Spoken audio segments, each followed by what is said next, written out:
नमस्कार मित्रांनो. तर आपल्याकडे महाजनकोकडून नवीन रिक्रुटमेंट आलेली आहे. ज्युनियर ऑफिसर सिक्युरिटीच्या सगळ्या या काही पोस्ट आहे. ज्यापैकी जे ज्युनियर ऑफिसर जे पोस्ट आहे ते विदाऊट एक्सपिरियन्स वाली आहे. त्यामध्ये आपल्याला 27 जागा भेटत आहे आणि त्या एससीच्या त्यामध्ये 5 आहे, एसटीच्या 2 आहे, व्हीजेच्या 2 आहे, एनटीसीची 1 आहे, एनटीडीची 1 आहे, एसबीसीची 1 आहे, ओबीसीची 4 आहे, ईडब्ल्यूएस 1 आहे, एससीबीसी 4 आहे, ओपनच्या 6 आहे. अशा टोटल 27 जागा आहे. त्यापैकी वुमन रिझर्वेशन 8 आहे. त्यानंतर जर तुम्ही पाहिलं ईएस म्हणजे इथे ईएस पण आहे.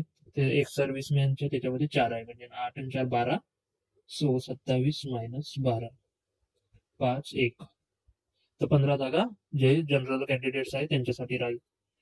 तर आणि बाकी मग डिपार्टमेंटल साठी पण आहे 5 जागा आणि सिनियर मॅनेजर सिक्युरिटीच्या 2, डीवाय सिनियर मॅनेजर सिक्युरिटीच्या 5 आणि डीवाय मॅनेजरची 1. या पण बाकी पोस्ट आहे. तर तुम्ही 8/4 म्हणजे 8 एप्रिल 25 पर्यंत याचा फॉर्म भरू शकता. त्यानंतर जर तुम्ही पाहिलं बाकी ज्या मोठ्या पोस्ट आहे सिनियर मॅनेजर, त्यांना इथे एक्सपिरियन्स वगैरे मेन्शन केलेला आहे. आणि तुम्ही खाली जाल तर मग ज्युनियर ऑफिसर सिक्युरिटीसाठी पे ग्रेड 3 म्हणजे ग्रुप 3 ची ही पोस्ट आहे. आणि जर तुम्ही इथे पाहिलं तर बेसिक पे 44,435 आहे आणि हे त्याच्यानंतर इन्क्रीमेंट वगैरे दिलेलं आहे.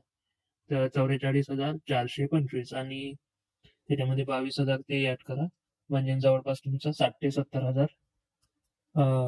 पगार कुठेच नाही केला. तर एवढा पगार इथे येऊन जाईल स्टार्टिंगला. आणि जर तुम्हाला डिग्री पाहिजे आणि मराठीचं नॉलेज पाहिजे, एक्सपिरियन्स नाही पाहिजे. त्यानंतर यामध्ये कसं राहते की पहिले रिटर्न टेस्ट होणार, मग फिजिकल इफिशियन्सी टेस्ट होणार, मग सायकोमेट्रिक टेस्ट होणार. 3 टेस्ट आहे इथे. आणि मग आधी हे फिजिकल जो क्रायटेरिया जो राहते रिक्वायरमेंट ते इथे मेन्शन आहे. जसं की मेल जर असेल तुम्ही, तर तुमची जे हाईट आहे ते मिनिमम 165 सेंटीमीटर पाहिजे, म्हणजे विदाऊट फुटवेअर, म्हणजे तुम्ही शूज वगैरे न घालता 165 सेंटीमीटर पाहिजे हाईट.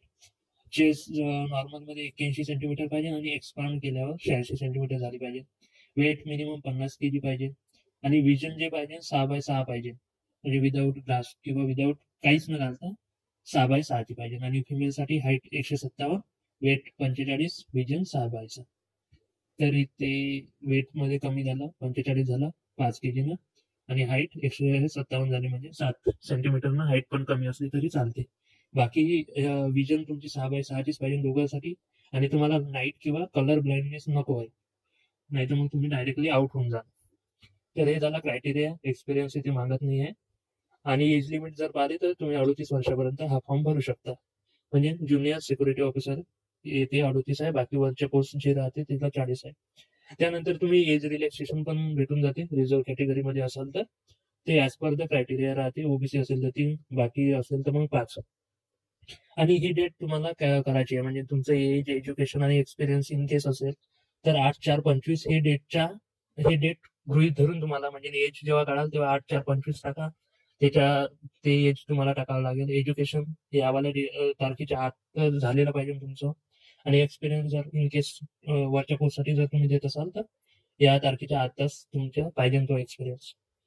मग बाकी खाली जर आपण आलो तर ज्युनियर ऑफिसर सिक्युरिटी तुम्हाला 500 रुपये प्लस 90 रुपीज जीएसटी लागेल, जे ओपन कॅटेगरीचे स्टुडंट आहे. आणि तुम्ही जर रिझर्व्ह कॅटेगरीमध्ये असाल तर 300 रुपये प्लस 54 रुपये जीएसटी, म्हणजे 354 रिझर्व्ह कॅटेगरी, 590 ओपन कॅटेगरी वाल्याला अप्लिकेशन फीस लागेल. आणि एक सर्व्हिसमॅन असेल तर त्यांना पैसे लागणार नाही. बाकी इथे क्रायटेरिया दिलेला आहे. त्यानंतर जर पाहिलं तुम्ही खाली, तर बघा इथे कशी प्रोसेस राहील सिलेक्शनची. ऑनलाईन टेस्ट राहील पहिले, मग फिजिकल इफिशियन्सी टेस्ट, मग psychometric test. Physical efficiency test and psychometric test म्हणजे ह्या दोघी सोबतच होणार, हे वेगळी होणार. पहिले काय रिटर्न टेस्ट जे राहील आपली ऑनलाईन टेस्ट, त्याच्यावरून काही मुलं शॉर्टलिस्ट करा आणि मग त्यांची पीईटी होणार आणि पीटी होणार. आता पीईटी म्हणतो आपण, पीईटी मी म्हणत आहे फिजिकल एफिशियन्सी टेस्ट, आणि पीटी म्हणत आहे psychometric test. Fitness certificate and identity bond is to be submitted by the candidate shortlisted through written test and appearing for, म्हणजे ते फिटनेस सर्टिफिकेट वगैरे तुम्हाला द्यावं लागेल असं म्हणण्यात येत आहे.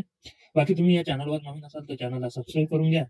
आणि हे टेलिग्राम चॅनल आहे जेथे तुम्हाला एमएसएबीच्या जेव्हा पुढे आपण रिक्रुटमेंट राहील त्याची अपडेट भेटत राहील. आता जर आपण खाली गेलो, मग इथे काही मेन्शन केलेलं आहे की पीईटी ला येणार तर तुमच्या रिक्सवर या, आणि फिजिकल इफिशियन्सी टेस्ट जे राहील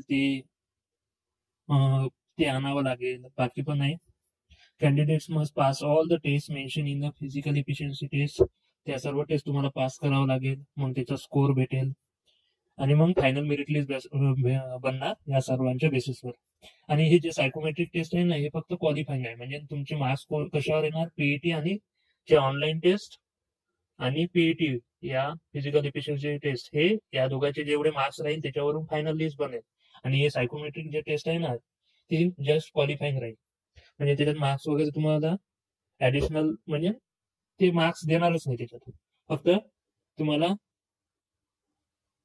फिजिकल एफिशियन्सी टेस्ट पण एवढं आहे का तुमचं जे पीईटी आहे ते पास झालं पाहिजे, तेव्हाच तुम्ही सायकोमेट्रिक देऊ शकता. म्हणजे पहिले ऑनलाईन होते, मग पीईटी द्या, मग तुमची सायकोमेट्रिक होणार, म्हणजे जे पण क्वालिफाईंग मार्क्स राहील ते. पण सायकोमेट्रिकचे जे फायनल मेरिट मध्ये मार्क्स गृहीत धरण्यात येणार नाही. Select list will be prepared after converting total online score into 50 marks आणि physical efficiency test into 50 marks. म्हणजे 50% जेवढं पण राहील, जो ऑनलाईन जो राहील त्याला 50% गृहीत धरण्यात येईल, आणि जे पीईटी आहे त्याला 50%. असे टोटल तुमचे 100% होणार ऑनलाईन स्कोर. म्हणजे जे एक्झाम होणार त्याच्यातून 50% आणि जे पीईटी होणार त्याचे 50%, असे टोटल 100%. आता पाहूयात मग पीईटी मध्ये काय काय आहे. तर हे बघा, 800 मीटरचा रन आहे. मेल कॅन्डिडेट असेल तर तुम्हाला 3 मिनिटात धावावं लागेल. 3 मिनिटाच्या आत तुम्ही 800 मीटर कम्प्लीट केलं किंवा 3 मिनिटापर्यंत केलं तर तुम्हाला 10 मार्क्स भेटेल. ठीक आहे. आता 3 मिनिटं 1 सेकंद तर 3 मिनिटं 30 सेकंद पर्यंत केलं तुम्ही 800 मीटरचा रन कम्प्लीट, तर तुम्हाला 7 मार्क्स भेटेल. आणि 3 मिनिटं 31 सेकंद किंवा त्याच्यावरती जर तुम्ही टायमिंग गेला तर तुम्ही नॉट एलिजिबल, म्हणजे हे कटच होऊन जाईल, बाहेरच आलेलं आहे. फिमेलसाठी हा क्रायटेरिया आहे. 4 मिनिटापर्यंत 10 मार्क्स, 4 ते 4:30 पर्यंत 7 मार्क्स, आणि 4 मिनिटं 31 सेकंडच्या वरत असेल पूर्ण नॉट एलिजिबल. मग वेट तुम्हाला कॅरी करायचं आहे तुमच्या शोल्डरवर 60 मीटर पर्यंत. 50 केजीचं वेट राहील आणि 60 मीटर पर्यंत घेऊन जावं लागेल. तर तुम्ही जर हे 50 केजीचं वेट 60 मीटर पर्यंत नेलं पूर्ण कम्प्लीट तर 10 मार्क्स. आणि if the candidate fail to lift 50 KG, जर तुम्ही नेऊ नाही शकले तर मग कट. इथे फक्त 40 केजी केलं आहे फिमेलसाठी, बाकी पुन्हा नेऊ शकले असेल तर 10 मार्क्स, नाही तर कट. मग क्लाइंब करायचं आहे तुम्हाला. To climb and get down, rope वर चढायचं आणि खाली यायचं आहे. फक्त हातानच, पाय लावून नाही देणार असं म्हणलं आहे. तर 15 फीट पर्यंत हाईट राहील त्याची. 15 फीट पर्यंत वरती जा आणि खाली या. Candidates who will climb and get down the rope 15 feet, मग गेले आणि आले तर 10 मार्क्स. आणि कॅन्डिडेट हू क्लाइंब, जर तुम्ही हात आणि पाय दोघांचा यूज केला तर 7 मार्क्स भेटून गेले आणि आले. आता तुम्ही जाऊच नाही शकले किंवा मनात कुठं काही झालं तुम्हाला आणि गेले आणि आलेच नाही किंवा बरोबर आले नाही, जे पण आहे, तर नॉट एलिजिबल. बाकी इथे मुलींसाठी 13 फीटची हाईट आहे. आणि बस ओनली हँडचा यूज केला तर 10 मार्क्स, हँड आणि लेग्सचा यूज केला तर 7 मार्क्स, आणि चढूच नाही शकले तर आउट ऑफ. त्यानंतर सिटअप्स, पाठीवर झोपून पाय जमिनी लगत ताठ ठेवून शरीराचा भाग उचलणे सिटअप करायचा आहे, किंवा मग पुलअप्स आहे. 30 सिटअप्स किंवा 10 पुलअप्स. आणि आता ते डिपेंड करेल, ते ऑर मध्ये ठेवणार की त्यांच्या मनावर आहे, म्हणजे त्यांना काय घ्यायचं आहे दोघांपैकी. म्हणजे 30 सिटअप्स 50 सेकंड मध्ये जर तुम्ही कम्प्लीट केले, किंवा मग 10 पुलअप्स 50 सेकंड मध्ये कम्प्लीट केले तर 10 मार्क्स. आणि 30 सिटअप्स 51 ते 60 सेकंद, किंवा मग 7 किंवा 9 पुलअप्स केले तर तुम्हाला 7 मार्क्स भेटेल. आणि त्याच्यानंतर to complete 30 situps if candidate take 61 second किंवा मोर टाइम किंवा अनेबल टू कम्प्लीट, मग ते नॉट एलिजिबल राहील. बाकी इथे मुलींसाठी 25 सिटअप्स आणि 8 पुलअप्स आहे.